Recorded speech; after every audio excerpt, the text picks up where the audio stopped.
Okay, thank you everyone. Sorry about the confusion, but I'm going to get started while you all enjoy your pastries. I hope you won't have it. Okay. Today I've just been asked to share with you all the tools that I would use to teach an IPC unit. I've picked the IPC unit from Milepost 2 called Explorers and Adventurers to loosely base this presentation. When I say very loosely, the treasure map is about as close as we get, but hopefully I'm going to give you lots of ideas to take away and use. This presentation is unashamedly about things that I would use in the classroom. So it is exceptionally ICT focused, but then that is something that we all need to continue to develop and improve upon and move forward together. I realise that resources are tight at the moment in terms of ICT. Not everything always works, but there are things in all of your schools that do work and that do move forward. And as we move forward together, we will be getting more and more technology in, and we need to think about and start planning how we're going to use that technology to best support learning. And that builds upon the point that came out of the IPACA primary review, which we looked at yesterday, which said that there is some evidence of good use of technology, but this is not yet widespread. So it's something that we can all develop and move forward with. So hopefully, I'm going to present to you today lots and lots of different ideas, and I appreciate that not all of them will be relevant to you, or all of them will inspire you, but hopefully you'll take away one or two things you want to try out in your class and take away and work on. So I hope there's just one thing you can take away. I hope that today will be fun. This is a window cleaner at a children's hospital. I just love this picture. And I love the thought process that must have gone into that morning. If I'm going to dress up as Spider-Man, I'm going to go to that floor and see those children. And it might be a bit wacky, this presentation. This is my classroom. Last year, we decided to inspire a bit of writing. My TA wasn't too happy. She wasn't aware this was happening when she came in that morning. You'll notice the whiteboard off the wall as well. But it inspires some great writing, some great newspaper articles, some fantastic work on wanted posters we all blame the head teacher in the long run, and also just some real interest both from pupils and parents and Wessex FM who phoned up to see if it really had happened that the school had had a break-in because they'd had a report from somebody. But fundamentally, all these ideas come back to ideas that you can use with your pupils, like IPACA pupils, tomorrow. They're not ideas that we need new technology for, they're ideas to things that we've already got and we can implement straight away. So, Sharon shared with you the first starting point with any IPC unit, which is the entry point. And the IPC documentation for the Explorers and Adventurers point suggests doing a maze or orienteering as an activity, and I think that's fantastic, getting the children outside, exploring things. But what about linking some technology with that? Who's heard of geocaching before? Has anyone done some geocaching? Fantastic. If you've not heard of it before, this is a little overview of geocaching. Geocaching is a high-tech treasure hunting game played throughout the world by adventure seekers equipped with GPS devices. The basic idea is to go outside and locate hidden containers called geocaches using a GPS-enabled device. The GPS coordinates of geocaches are listed on geocaching.com. All you need to do is plug these coordinates into your GPS device and head outside to find the cache. Geocaching is a great way to explore locations near and far. With over 1 million geocaches hidden worldwide, there are geocaches for every type of adventurer to find. The journey in discovering a geocache is often the greatest reward. Your GPS device will help you navigate close to the cache, but once you are close, you'll have to discover the geocache on your own. Geocaches can be very cleverly hidden. When you find a cache, sign the logbook. If you take something from the cache, leave something of equal or greater value in its place, so that there's something there for the next geocachers to find. When you're done, please remember to re-hide the cache exactly as you found it. When you return from your geocaching adventure, visit geocaching.com to log your find and share your experiences with the community. Anyone can use coordinates found at geocaching.com to locate geocaches. All you need to get started is a free basic membership at geocaching.com and a GPS device, or a GPS-enabled mobile phone. Ready to give it a try? Visit the membership page to create your geocaching.com membership, or the Getting Started page for information on buying a GPS device, choosing a geocache that's right for you, and more helpful tips. amazed at how many pupils already have geocaching machines, GPS devices in their pockets. Most mobile phones now carry a GPS device which you can use. And the great thing about this is there's already all these geocache sites on Portland. They're already there to go out and explore.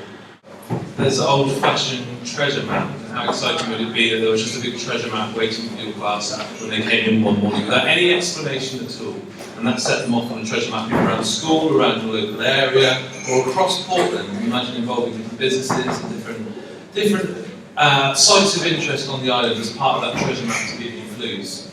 Of course, there's things like, there's things like hot seating the adults, hot seating both the pupils and parents, playing that role of the adventurer and explorer. Or what about talking to some real explorers? We've had tall ships recently. I couldn't find a recent picture, and Mr. Smith would be very pleased to start bringing this picture's from 3 weeks ago. What about talking to some of our secondary pupils about the explorations that they have been on recently?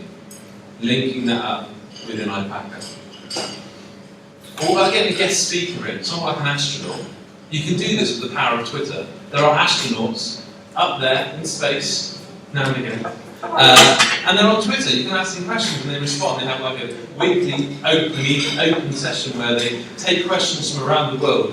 And here's an example of one of those people that you can just ask questions to. Maybe your question won't get answered. I'm sure there's thousands of questions. But if you encourage your children to be part of that experience and involved in that group that are asking questions, you're going to learn so much from the other questions being asked as well. And of course, there are tools like Skype that allow you to connect to people and talk with people. This is a particular tool we've had problems in the past with because of the internet connections and in particular the filter settings that we've had, but we're changing it in the next month or so. We've been stuck with our current connections this year up until April, and we're now working closely with BT to ensure that we have the control over what we're bringing into the schools. So that if you want to view a website, you won't have to wait 5 days at the moment, which is the case, to get that unblocked, and sometimes even those 5 days that doesn't happen. So it's something that we really want to bring into classrooms. Spracklen is such a fantastic school to link with, it's a fantastic tool to link with other schools, professionals, experts in the field. There's so many people out there that want to share their knowledge and their experience and give something back to school children, and Spracklen is a fantastic way of doing that. So that'll be coming in soon. We'll get details of that, but basically the technical side of things is that there's a new connection coming into Royal Manor, which will be centrally controlled here, and it's going to spread off into your primary sites. And that will mean that the filtering is controlled from here, so all it will take is a phone call to sign for another member of the IT team, which people will be pleased to hear is getting bigger. We're going to have 3 people by June working with us instead of the 1, so the support will be much better. And that change can be made instantly for you, and in some roles that you'll have that responsibility as well to make the change at your level for filtering. So everything will be much more accessible. Things won't be locked down so much, and you'll have much more opportunity to use the tools that you need to use. Stuart mentioned that a few people were talking about YouTube this morning, and that will be a lot less controlled, and it will enable you to use that as a much richer teaching and learning tool while also retaining the safety for pupils. Okay, so the next stage is the knowledge harvest. And we're all probably used to doing some brainstorm or mind map, perhaps to get the initial ideas of the children. It's a very scruffy version, it's not mine, a copy I found on Google Images. Yesterday we talked about more ways that we could increase the quality of that, but just think in the future that, and the learning spaces that we're seeking to develop, mind maps don't just have to happen on walls, they can happen on tables, they can happen on walls that stay there, that can be added to, right on surfaces, or they can even happen on glass. These are all available to write on. But the importance always with this kind of knowledge harvest and bring it back is that we involve everyone. And when we say involve everyone, we don't just mean all the pupils and all the staff, we mean the community. Seek out the community, see what skills there are within the community. Publicise events that we're going to be learning about rainforests or going on seaside resort trips, or sorry, I've got the wrong title for your unit, but whatever you're doing, seek out the community, see where the skills are, get those people in, involve as many different people as possible. One thing I found really useful when working with mind mapping, different tools of that, is to establish clear rules of the class, and these were some that I used in my class last year. And that's something that all the children subscribe to, so that we got a real sense of we're in this together, we're learning together, but we've got a sense of structure within our mind mapping. Another tool that I like to use is the turn-taking tool. And you may do something similar with a beanbag or a cuddly toy or something. And it's really important that you give every child that opportunity to share. And that may mean you present the question you want to discuss the night before. So they've got time to go home, they've got time to think about it. You know, we're looking at that Ofsted criteria yesterday, the element of homework. In primary, especially lower primary, homework looks very different than what you'd expect coming up into secondary. But homework could be that you set them just a thought to go away with, to come back to reflect on, to improve upon, to think about, to engage and involve more.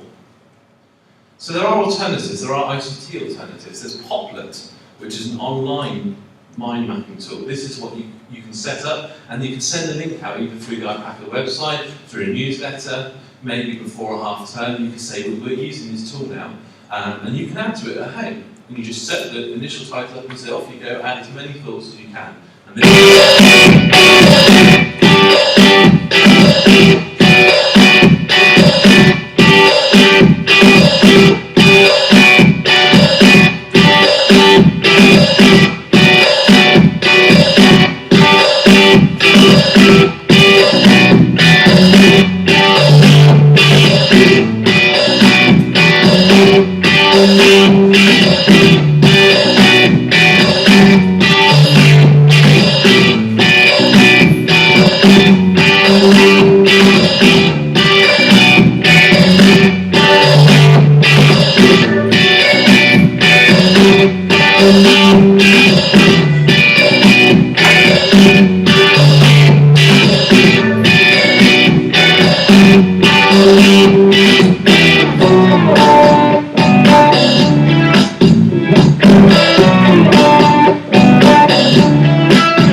and you can involve as many people as you want to. You share those with people, and they add, and they contribute, and they work together. Another tool is very similar to that, it's called Aldridge, I think it's changed its name recently.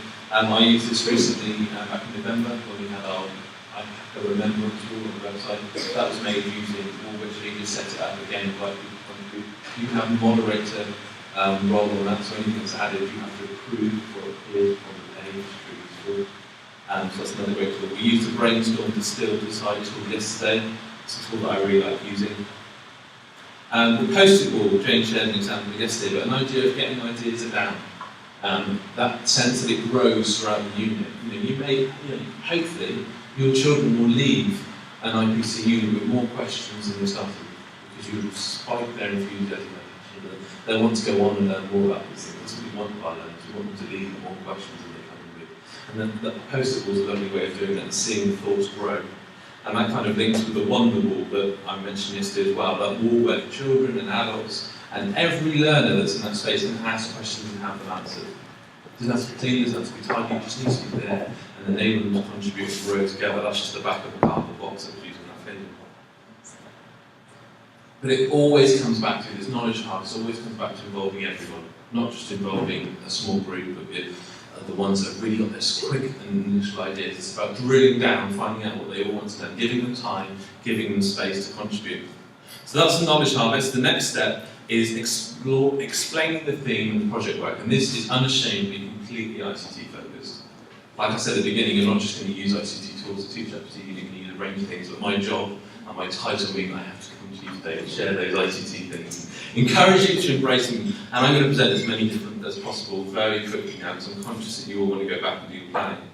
So the research, we talked a little bit about research earlier on, and how it's not always the best way to present the knowledge, but sometimes there's some really good tools out there that you can use. I'm sure all of you are aware of this, and you use it sometimes in your class. There are dangers attached to just going off and just asking to search on Google.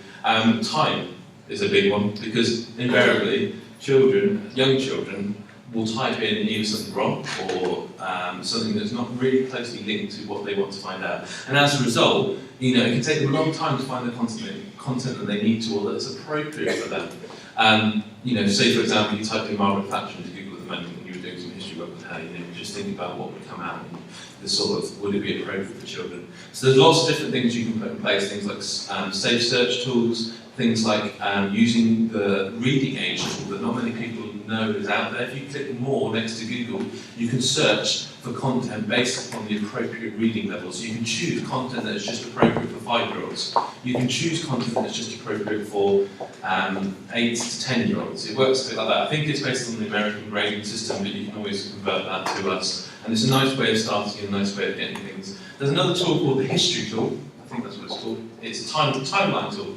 And that enables you to search for Google results based upon a timeline. So if you type in Wimbledon, for example, if you use a sliding time scale at the back, you can go back to the 16th century and see that Wimbledon used to be a small village in London, or near London. And then you can build it up, and as you get closer, you can find out what it means about the tennis tournament now and when that came in. And it's just a sliding tool at the top. And Google is so much more than just a search engine. There are so many capabilities. You can use it as a calculator, you can use it as a translator. You know, that little box has an incredible amount of things. And I'll be running a CPD session this term on some Google tips and tricks and things that you can get more out from Google. So if you can make that, fantastic. If not, watch out for the video on the YouTube channel. But we've got other tools in IPACA to use for search, and we've recently subscribed to the Encyclopedia Britannica, which again provides really age-specific content. It's got a phased approach for all of its encyclopedia articles, so you can take it right down from an early years perspective, right up into A-level and then beyond into academia. And that's a fantastic tool, we feel, because it provides real validated content that you can assess. And whenever you're using Google, it always comes back to that point of, is this a reliable source of information? Don't just trust one website. And whenever you're working with children research, you should always be encouraging them to look for more than one source. And there's some great websites. If you type in Victorian robots into Google, there's some great fake websites that you can encourage children to think about that reliability of data with. Because you can show them that there's, you know, Queen Victoria standing next to a sidewalk, and is that really happening? You know, just because it's on the internet doesn't mean that it's real. And exploring things along those lines. Another great tool is Infant Encyclopedia. If you just type that into Google, that's Infant Encyclopedia. It comes out with the most stereotypical QCA unit themes of Florence Nightingale and the Romans and the Tudors, but there's great articles on there that are really useful and that are designed to be accessed by infant-aged pupils. And again, coming back to Skype is a way of researching, contacting experts, speaking with different people. Finally, for research, and I'm drawing breath here, we've now subscribed to something called Eclipse.net, which is a library service that expands upon what we already have here at Royal Manor.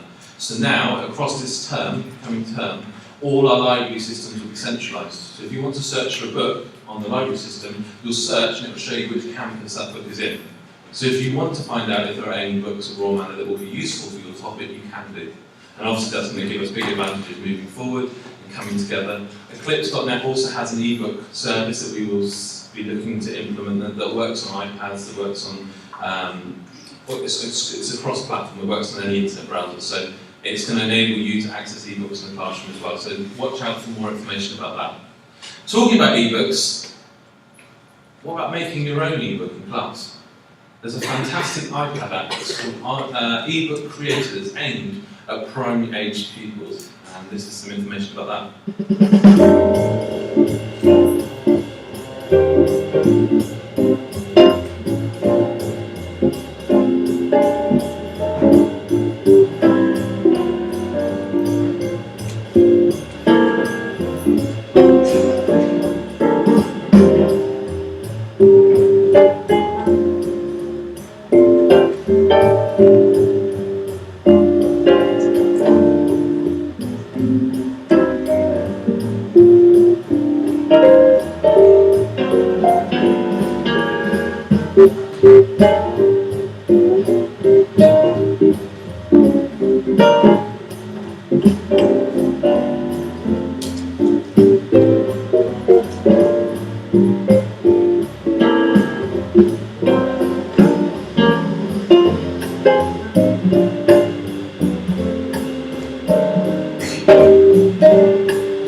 Okay, so it's really quick, really simple, really straightforward to use. It exports it straight into the iBooks format, so it looks like it's turning the pages of a really nice way of engaging with the work. Another alternative is from the National Grid for Learning. This is called Picture Book Link. This has been around for quite a while, but it's a fantastic resource that's really easy to use, especially at early years and easily one. You just drop in characters that you want in your story, then you have to pick and select group of characters. It's all based around the zoo. But you can change their orientation and how they're standing. So you've got, for example, there's the giraffe here reaching up into the trees or reaching down to the floor. You can put in those different bits and create that book. It's a lovely way you can print it out afterwards. Another tool to create books is ZooBurst. ZooBurst allows you to make either 2D books or 3D books that include augmented reality. And once you've created your book in ZooBurst, a free website that you can get your children to go onto, you can print off a code that you hold up in front of a webcam, and the book comes to life in the palm of your hands. There's some great examples of Little Red Riding Hood and other famous fairy tales on there to get you started. And you can either start with a project that somebody's already done and begin to edit it, or you can start afresh and create your own. So that's ZooBurst. What about making a video? I see that some people have already tried doing that in the last couple of years in different ways. The iPads provide the most easiest and quickest way to create movies using something called iMovie. It's a really great tool to put together. I've already done a little bit of training on that. There's some on YouTube, but I'm happy to come in and help with any of these tools that we're talking about today, to come in and make them work in your classroom and spend time with your pupils developing this. So there's iMovie. Another great tool. Welcome to Another great tool is WeVideo, which I'll put up in a minute. WeVideo is probably the first decent web-based video editor. So it means you don't need to install any software beforehand. You just go onto the website and use the video editing software. It's really straightforward, it's really simple. And the thing for us at the moment that makes it such a fantastic opportunity to use it is you upload the content once and then you can share it to multiple people. So it means you haven't got that age-old issue of trying to load up content onto different laptops and then getting everyone to edit them and then having them all fail because of the storage space. Because everything's online, you only need an internet connection, and as I already said, they're going to become a lot faster in the next month or so. You're going to have 100 megabit connections coming to your schools. You've currently got 2 megabit connections. You can see the upgrade that's coming. And that super speed allows you to do this work online. It allows you to have that content uploaded once by the teacher, and then the children can edit it out as they want. So say you're making an advert as a plenary activity, you may upload 2 or 3 clips of something that you've done in the lesson, then all of them will be able to edit those clips in a different way using WeVideo. Video, the internet's first social video editing and sharing software. Our user-friendly library, real-time preview monitor, and editing timeline make editing a snap. WeVideo also offers private and shared libraries, royalty-free video, audio, transitions, graphics, and effects. The video editing process couldn't be easier. Simply drag your media to the timeline where you can easily edit, delete, and undo your work.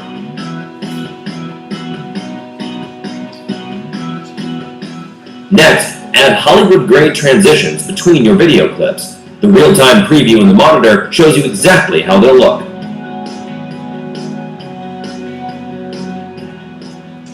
You can also add professional effects to your videos like grayscale, blur, and many others.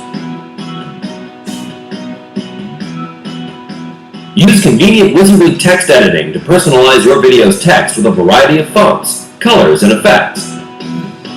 For more advanced users, there are more advanced options for editing, like unlimited audio-video tracks, video wall, and more. So, how effective is WeVideo? Well, we made this commercial with it. WeVideo, making video social.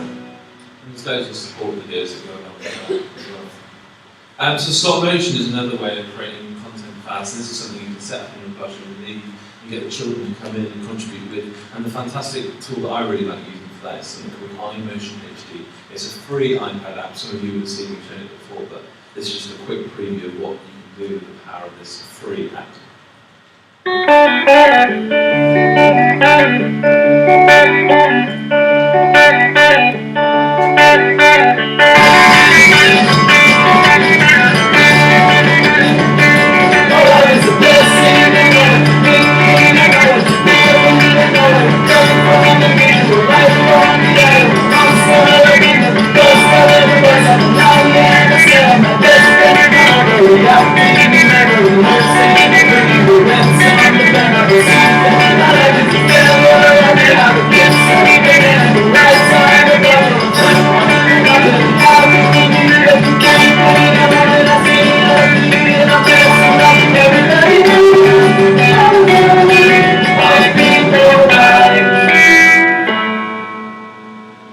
So that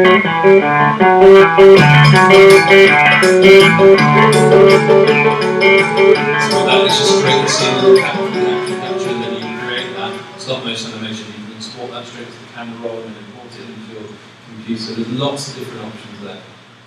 Okay, what about creating a radio show? I'm sure everyone's looked at this before, but there's a fantastic website called Spreaker, which again is free and you can use. This is a little overview of Spreaker. Hey, you! Have you ever thought about talking to lots of people all at once? Tell what you think. Share your music. Wouldn't it be great having your own radio show? Well, of course, it would be wonderful. And today, there's a way to make it happen. We call it Spreaker. Spreaker is a free audio platform that allows anyone to create, broadcast, and share a personalized radio show. With Spreaker, you can broadcast live for everyone, everywhere. People will hear your voice when they are driving, working, or running. And with the mobile application, you can be on the air wherever you are. Get ready to turn yourself into a reporter. Give facts in real time using the web. But that's not all. You can share all your stories through our users community, podcasts, and social networks. Share all your interests and ideas, whatever they are, and use our mixing console to become the next golden voice. So let's hear what you can do. Join Spreaker.com and find your audience. Spreaker's also got some fantastic free iPad apps as well, so you can instantly turn an iPad into a recording studio, a radio station. It's just there, ready to go. You just download the app, and then you press the record button, and instantly it creates that content for you. You can add in clips, you can turn microphones up and down, and all sorts of things like that. Again, another nice, quick tool to use. Stepping up maybe into Key Stage 2, higher Key Stage 2 a bit more. The idea of creating your own website, if any of these topics are a way of sharing what you've done, maybe to create your own website. We currently use the Google Sites tools. You may have seen if you've applied for a job within the new structure, because that site is all made using Google Sites. Equally, the letters that we put up are all handled with Google Sites. It's a really quick and easy way to create a website. I'll show you a video now, but at the moment, our Key Stage 2 pupils have not got their own Google accounts, but we can change that. We can create those. And once they've got their own Google account, we can give them access to create their own websites and add their own content. And the great way about all the Google tools, both from Google Docs, which I'm not going to talk about today, and also from the Google Sites for the web pages, is that they're all very much collaborative.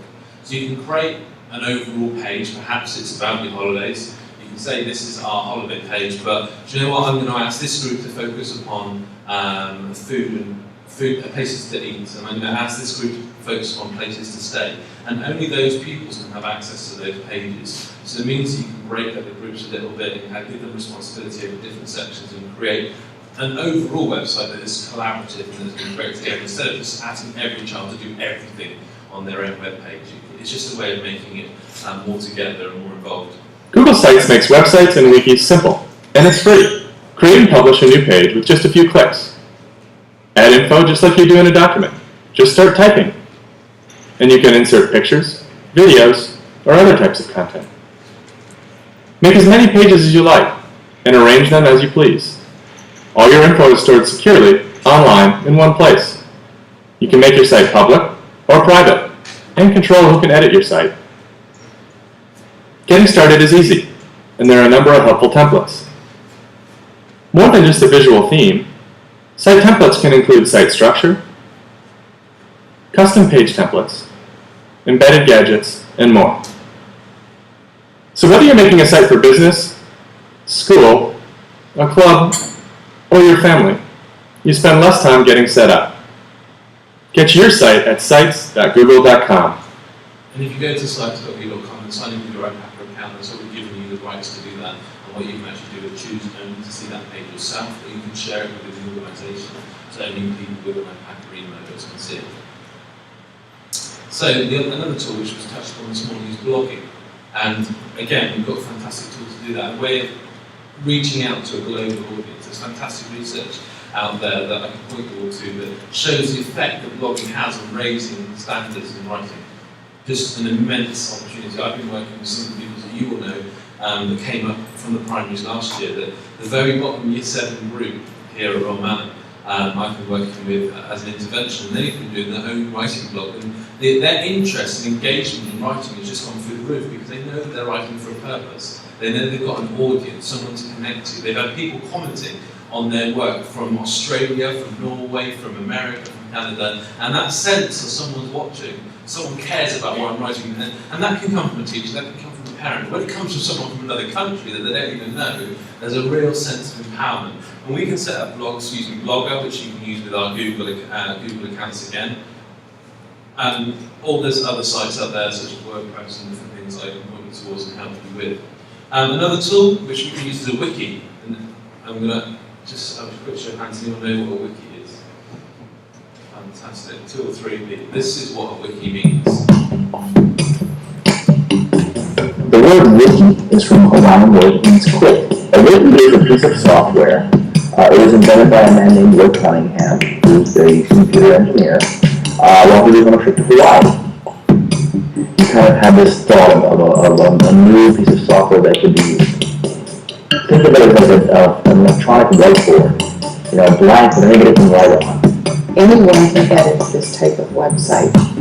It doesn't just have to be the one person in charge of the website. They had the idea of using a wiki, this digital whiteboard, to make, encyclopedia articles. So basically, a wiki is a quick way of recording information. They describe it as a whiteboard where anyone can write on. It's a completely open source thing. It works on open source software, and it enables you to create a site that your children can go in and edit. Stop the music. Sorry about the sound quality on that one. But it's a fantastic tool for education because you as teachers can go to the website. We did this with Year 4 at Prince of Wales, where we did a maths revision before our maths tests at the end of Year 4. And we filled a wiki site full of erroneous data. So we would say things, let's just take it down to a really basic level, that triangles are 4-sided shape. The number of angles or the number of sides, or whatever information it is, you can fill it with things that are wrong and ask the children to go through and spot these errors and correct them. And the amount of interest and engagement in that was just beyond belief, really, because they all wanted to swap things. They would add things, they would create new pages, they'd add more information, and it would grow so organically with them, and their knowledge was expanded. You could start off a wiki on your rainforest, for example, and then just ask children that when they learn something, they add to it. They add to it at home, they add to it at school, they add to it in their break times and lunchtimes, they add to it when they want to, and it will grow naturally, and you encourage other people to contribute to that as well. And that, again, brings in that expertise and that sense of working together. I've already said about the Google Sites, but there is a wiki tool within the Google Sites. If you create a Google site, you just need to create wiki and it will create one to you. Moving on to the last bit I want to share about really is something that I know a few people in this room are really excited about, and that's the development of modelling and simulation within ICT and within design technology. And things are moving at such a pace in this area that it's quite outstanding. There was an article at the BBC News channel at the weekend all about Silicon Valley and how the maker community is getting bigger and bigger. The sense of people wanting to make their own everything these days is much, much greater. And we're moving on from just using Beanbots and things like Big Tracks in class, and we've now got the opportunity to explore more programming. You would have seen there's a lot of emphasis on computer science in the news, particularly last year, the importance that it plays in our teaching and learning in class, and how we need to change the way that we have been teaching ICT to support those skills more. Fantastic place to start. The fantastic place to start is with Scratch. Scratch is free software. It comes from the MIT Institute in America, and it's a really nice way of children understanding the concept of building their own programs by dropping in blocks. You can use this with as young as children as you want to, because they explore it, they see what happens. It's all about having a sprite, which is one of these characters here, and then you give it instructions based upon the blocks that you drop in. And it can be as simple as just getting the sprite to move to start off with, or to start building reactions up. It's a really nice place to start. I was just showing this table over here that we're very fortunate that as of June the 1st, we'll have a computer science student joining us as part of the IT support team.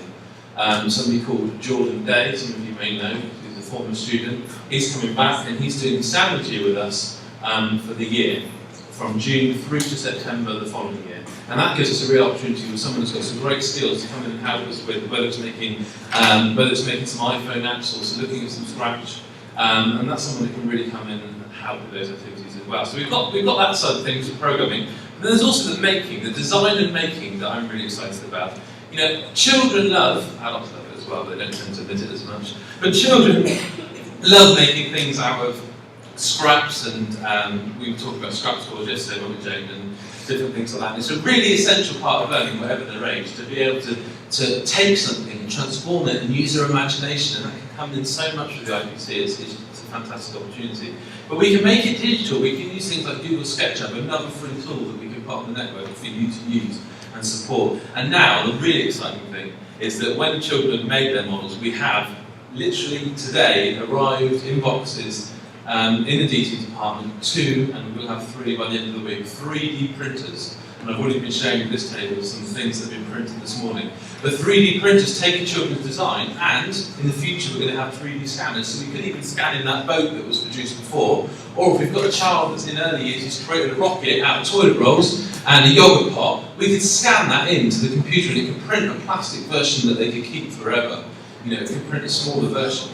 Or we could get some of our older students talking about the all-through nature of our school. We could take something that someone's made in early years, ask some older students to work on it, to improve it, and that would support their learning, and it can be given back as a present or a toy, or, you know, that sense of working together is really exciting. That's not future technology. There's 2 of those in the technology department, and this actual shark is the first thing to be printed, 3D printed at IPACA. It was printed this morning. I'll send it around in a minute. It was printed in 10 minutes and cost about 50p to print. So that's all been done here, produced here. This is a video of a 3D printer in action. And I'd encourage you that over lunch, if you want to, you can come down with me, you can see Chris and see these in action. I was just saying to Chris, it'd be good if some of the primary pupils could design some things and we bring them up here and print. And he said, we don't even need to do that, we can bring them to you because there's carry bags, like big shopping bags, and you can bring these out. So we can bring them to your classroom and show them printing something. So you can either take a design that someone else has made and show them how it's printed, or you can get the children designing themselves using things like Google SketchUp and other tools that we can convert. And that's a cup being printed. So there's so many things out there, so many exciting tools that we can use, so many opportunities for the future. I'm just going to pull this together now by sharing some tools that I might use for evaluation moving forward. In Sharon's PowerPoint, she had showing what we know with, and I just had a few ideas for this. We can show what we know with augmented reality.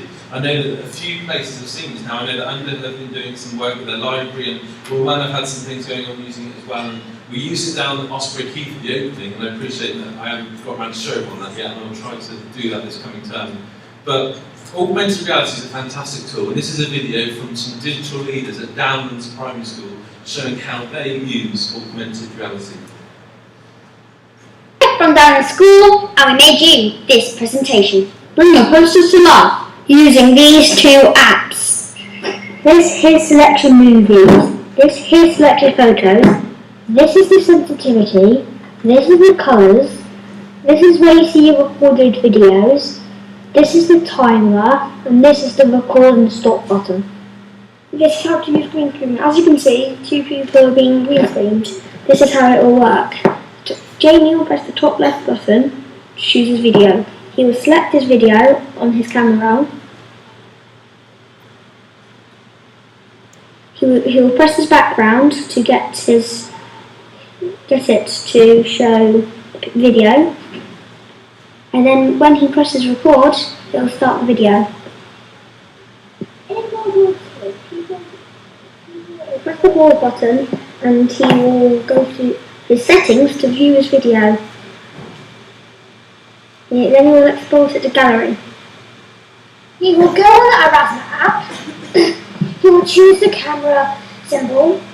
Now he will go in the image that he wants, and he will look at the monitor if it's got green, and then he'll take the picture. And go camera roll, and choose a video or an image. And then he'll use there. Take a few seconds to compress. Now we choose a name. And press next.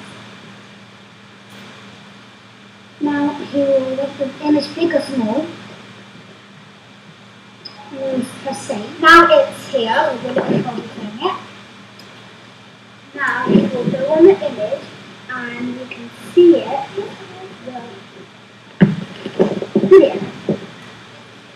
These are some of the Erasmus we have done. They tell us more information about the war.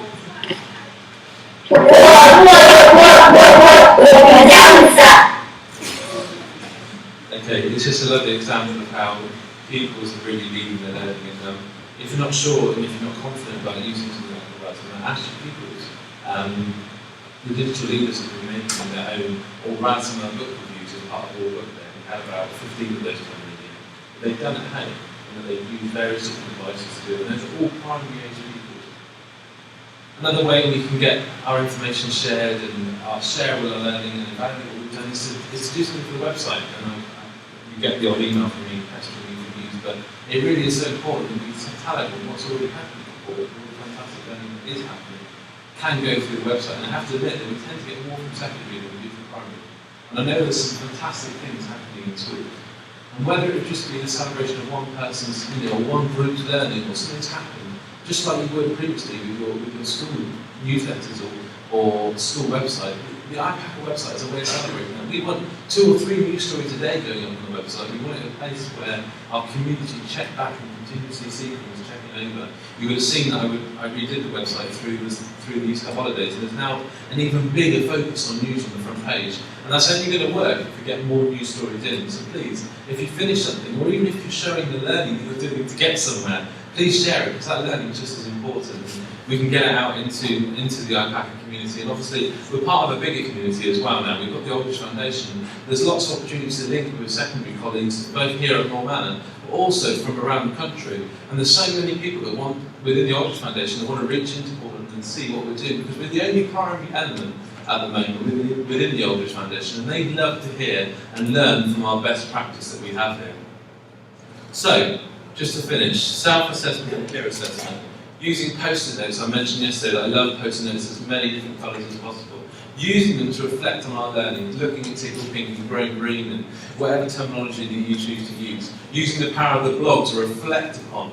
If children have their own blogs and they're able to share their learning, how fantastic is it for them to look back at across the year and say, this is how much I've moved forward, and to see all the comments that they've had from people. So using teacher assessment is the final point that comes from this, and whether that would be on post-it notes or whether that would be through oral feedback, it needs to come back to that positive affirmation and that sense of moving forward together. I did see one tool that I'm not going to subscribe to, but it's very expensive. But there's one tool out there now which allows teachers not to do any marking at all, but just give complete audio feedback through a website. I'm not too sure about that, but these tools are out there, and there are lots of different things available. So finally, the last thing I'd like to say is that whatever your approach this is, whether this is coming from you or whether it's coming from other people, however you approach this next unit, do so with a growth mindset. Because ultimately that's going to impact most positively in your classroom, and fundamentally what we're all here for is to have that positive impact on the pupils. Try and promote that growth mindset both through the way you plan, the way you work, and the way you teach. Thank you.